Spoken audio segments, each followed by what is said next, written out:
Tu bois du coca tous les jours, Pepsi de temps en temps. Tu penses que c'est pas grave, que c'est juste une boisson parmi d'autres. Écoute-moi bien, c'est pas juste du plaisir, c'est une drogue douce, bien emballée, qu'on te vend depuis que t'es gosse. Et dans cette vidéo, je vais te montrer pourquoi c'est pas anodin. Pourquoi t'as tout à gagner à arrêter. Et surtout, comment le faire sans galérer. T'es prêt? Let's go.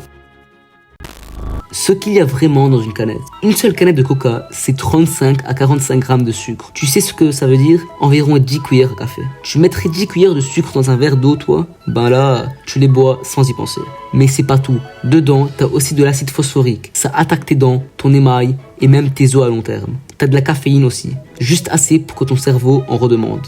Et puis, t'as des colorants artificiels, comme le caramel E150D, qui peuvent être cancérigènes en grande dose. Et tu sais ce que t'as pas dedans? Aucune vitamine, aucun nutriment, zéro. Juste des calories vides et un pic d'insuline. Ce que ça fait à ton cerveau. Ton cerveau, il aime le sucre. T'en bois, boum, dopamine. Sensation de plaisir immédiat. Mais ce plaisir, il dure 30 minutes. Et après, fatigue, nervosité, tu veux encore. Ton cerveau devient accro aux shoots rapides. Et à chaque fois que t'es fatigué ou stressé, t'as envie d'en reprendre. C'est pas toi qui choisis, c'est ton cerveau qui réclame sa dose. Et c'est comme ça que ça devient une habitude invisible. Les dégâts sur ton corps. Tu veux perdre du poids ou avoir plus d'énergie? Le soda fait l'inverse. Il fait gonfler ton ventre, même si tu manges peu. Pourquoi? Parce que le sucre, c'est stocké direct en graisse, surtout autour des organes. Ça dérègle ton insuline et à force, fatigue chronique, prise de poids, inflammation, risque de diabète. Et attends, c'est pas fini. Les bulles, l'acidité, ça bousille ton estomac à long terme. Et t'as remarqué? Tu bois une canette, puis t'as encore soif. Parce que les sodas, ça déshydrate au lieu d'hydrater. Ce que ça fait à ton énergie. Tu penses que ça donne un boost. En vrai, c'est l'inverse. C'est un faux pic.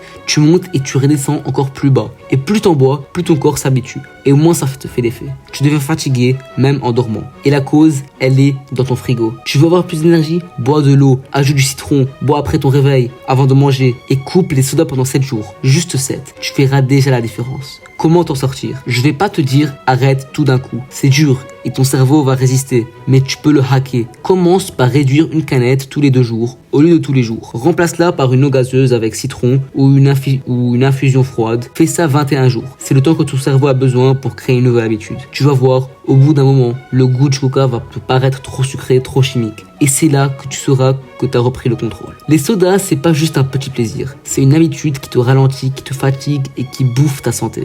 Mais t'es pas obligé de continuer. T'as le choix. Et crois-moi, quand tu passes de ça à une vraie hydratation, ton corps quitte. Tu dors mieux, tu penses mieux, tu vis mieux. Alors essaye 7 jours, puis 21. Et si t'as aimé cette vidéo, partage-la à quelqu'un qui boit encore trop de coca. Abonne-toi parce qu'on va parler d'autres choses qu'on te cache. À très vite.